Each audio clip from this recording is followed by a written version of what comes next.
আপু, তোকে যা লাগছে না, সাগর ভাইয়া দেখলে তোকে এমনিতেই বিয়ে করে নিয়ে যাবে। বাবা শুধু শুধু এতগুলো টাকা খরচ করছে, খালি বুড়ো বুড়ো কথা। যাবা? আচ্ছা, আমি বুড়ো বুড়ো কথা বলি? হ্যাঁ বলিস। দেখা যাবা? দাঁড়া দেখাচ্ছি। দেখি তো আপু। নষ্ট করে? হ্যাঁ, এত কষ্ট করে চুলগুলো করলাম। দাঁড়া দেখাচ্ছি মজা। এই দাঁড়া বলছি, আকাশের সাথে উপমার এই বিয়েতে তুমি রাজি হয়ে যাও। What the hell you are talking, Ritika? মমতাকে ফিরে পাওয়ার জন্য আমি উপমার জীবনটাকে নষ্ট করে দেব নিজের সুখের জন্য। উপমাকে দুঃখ দেব? নো নো রেবেকা, না। আমি উপমার সাগরের প্রতি কোনো অন্যায় করতে পারবো না। না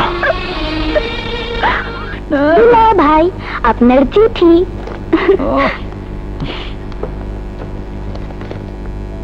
সাগর, আজ আমাদের এঙ্গেজমেন্ট হতে যাচ্ছে।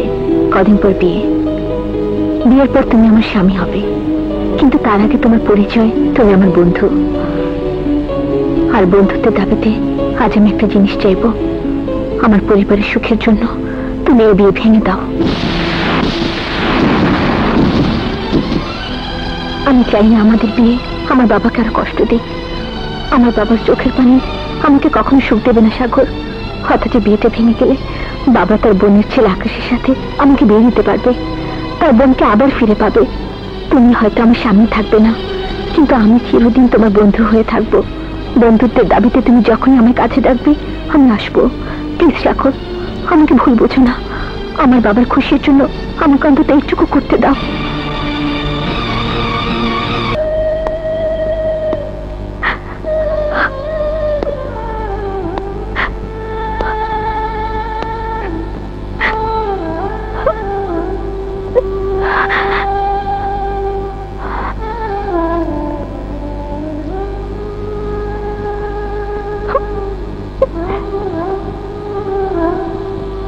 এই চিঠিতে যা লিখেছ, আমি যদি তা করি তাহলে কি তুমি খুব খুশি হবে?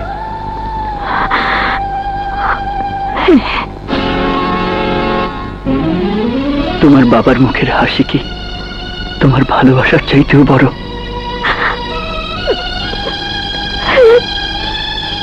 আমি যদি আজ আমাদের ভালোবাসা গলা টিপে হত্যা করে চিরজীবনের জন্য তোমার জীবন থেকে সরে যাই, তাহলে কি তুমি খুব খুশি হবে?